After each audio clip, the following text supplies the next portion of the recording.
Afternoon and welcome to the Smoke That Thunders Off Air. Today we have a hockey captain, the captain of Warsaw Hockey. His name is Lesley, a friend of both Mercy and I. So welcome, Lesley.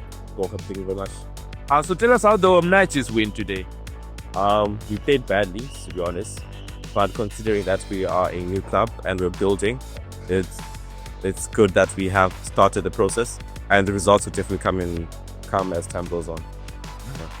And you've been playing hockey your whole life, but I know in Zim it's mostly hockey on the grass or on turf, but this is indoor hockey. What are the fundamental differences between indoor hockey and turf hockey? So mainly it's the smaller field, as you see. The ball is different as well. It's much smoother. We're playing on a surface that's basically a floor, so the ball moves considerably quicker. You have less time to rest. You're also much more lower than when you're close to the field. You can go low and you come back up. But with indoor, you're mainly low or the majority of the time. Oh, yeah. And also in terms of tactically, I saw you guys were defending in sort of like a box formation with one up front. And in the first half, it was different. It was like a 2-1-2 defensive formation. Could you maybe clarify why with the change? Okay, so initially we're playing with a 2-1-2. So we had two defenders at the back, we were man mark, and then we had the guy in the middle. So we were like zonal mark, they're trying to protect the center area out. Then the two forwards, one is meant to protect the left board, and then other one is sort of like meant to cover in mid road. And then the shape shifts like a seesaw, and that's how we're meant to play. And then the second half, we tried something different, because we noticed that they were pulling us apart, because they set up with a back three. So we tried a box formation in the front, and then a front forward was spinning the two center backs.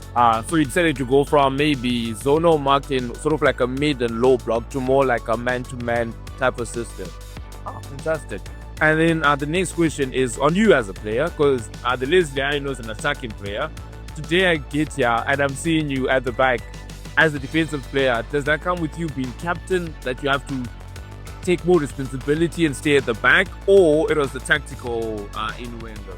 No, actually. So I'm primarily a forward. I love to play up front, but it started off as an experiment when we went to Ogovo, and I was like, let me try playing at the back.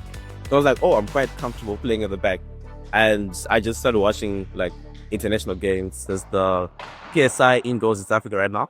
I was watching that, and just let me just switch to the back and try, and it worked out sort of. Yeah, I mean, they did work out for the most part. And the same thing is also in Zimbabwe, you played at a pretty high level. I mean, you've been playing. I think you've played for Zimbabwe before, and you've made friends from hockey, and you've always been in that hockey system. What's the fundamental difference between hockey in Poland and hockey in Zimbabwe? Hockey in Poland is more professional. Not to downplay my own country, but because people at home, hockey is more for hobby. We do take it seriously, but it's something we do on the weekends. As for Poland, they're a professional team. They've got major sponsors. They get paid to play. They train every single time. Their lives revolve around hockey. Where for some of us, we are trying to settle our lives first and then hockey. That's one of the major differences. But other than that, the speed, the players the side are much taller. They're faster. They're more technical. So it's been a really big step up from coming from a system player to more, trying to play against these guys at a higher level.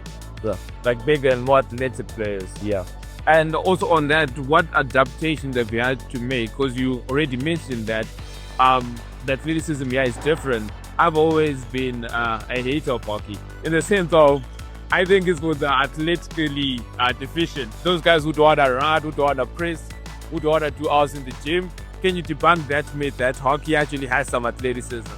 Oh, you do. Well, firstly, you're playing low, your legs are bent, so you need to have, you can't be stable. Your core needs to be very strong. So you need to be able to flex and change. So like when I go to the gym, I do strength training, then I do hockey focus training. So that's core, rotational movements, stability, fitness, quite lots of running. Yeah, and mental strength too. I think that's one thing that people tend to make aside, but you need to change your mind. Get there. And back to you being captain, right? Because You know, usually captains are people who are midfielders or defenders, or in rare cases, goalkeepers. Because, you know, as a forward, I always say the best forwards are selfish. As soon as they get into ID, they have one thing on their mind. So now that you have this weight on your shoulders of being captain, do you feel like your mentality to how you approach the game has changed? Or you still have that little bit, what the Americans say, you still have that dog in you, to just get in the tee and smash the ball? Now, I like winning, so I'll do my best to make sure that we win. Of course, unfortunately, that we haven't been able to be in that position yet. But I just try my best. Just try my best. Whatever happens, happens. If you make a mistake, no, whatever. Move on to the next. If you make a mistake again, put it on the back of your head, and then that's how you keep going forward and again and again and again. Okay. That's And also on that mentality, you like to win, and winning is important to you. But I also understand that in the hockey club is varying levels of proficiency in hockey. Some people are good, but then let's be honest, they didn't really the win stars of their teams back home. How do you find the middle ground on winning and also having fun? There's no having fun. To be honest, there's no having fun. So, okay, of course, when you're winning, you have fun. But then, when you're not winning, there's no fun. I come here to play. It's a high-risk sport. You always come much to play. You always get injured. I got hit on the chin today. Luckily, didn't succumb too much. But it's a high-risk sport. I can't just come for fun. So when we're here, we have to do our best to try win. Because what's the point of coming out, getting hits, going 3, 4, 5 months out for nothing? Because at the end of the day, it's my body. If I get hit in the eye or if I damage something, it's my body. So, but people have to realize that when you come out, you have to play with your heart, so that you make sure that you do your best. Not just come, I'm playing for fun, and then it doesn't work out like that, unfortunately. Or in my case. My last question is a bit long. So I actually tried hockey in grade 4. First day, someone hit me with a stick on the top of my eye. Gave up hockey immediately. Your body's been through a lot through the years. Hockey sticks, hockey balls, elbows, feet, like everything has happened to your body. What was the age that you're like, no matter what happens to me, I'm going to play hockey no matter what? Crazy story. Actually, wasn't serious with hockey. During high school, I was a mediocre player. But towards 2021, I went through a very bad heartbreak. Like every man's good moments, right? I went through a heartbreak, and my friends were like, "Come play hockey. Just come play hockey." It was like 2021, from like October, November, December. So I was playing hockey, like a lot of hockey, 3 months. And my Zim coaches, the national team coaches, saw my development. And they're like, "Oh, no, come train with the national team." Like, I'm not in the national team, but come train with the national team. So obviously playing with much better players, you also improve.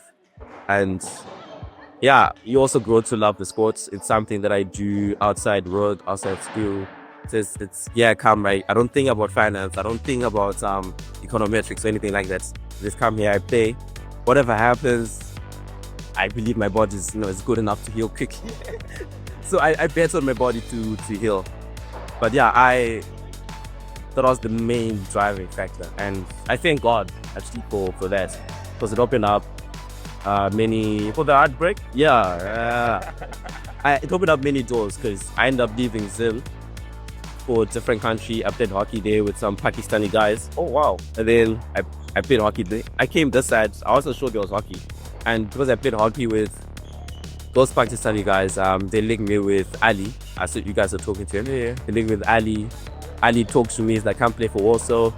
He gave me all the equipment that I also shout out for him for like, sponsor. Yeah, the sponsor and the kid. Yeah, for everything. So that's how I am, or where I am. So most relationships, I started knowing you through hockey again. So most of my relationships come from with us, how it's good. And that's a beautiful story, man. That a heartbreak made you find love in one way or another. And then the last question, because I was the same for last question, is what can you do, or what can the whole community do to make hockey better? Because obviously it's a growing community, but it's got a lot of people that we like yourself. So what can us, the outsiders, do to make hockey better for you guys? So it's just mainly trying to get the word out.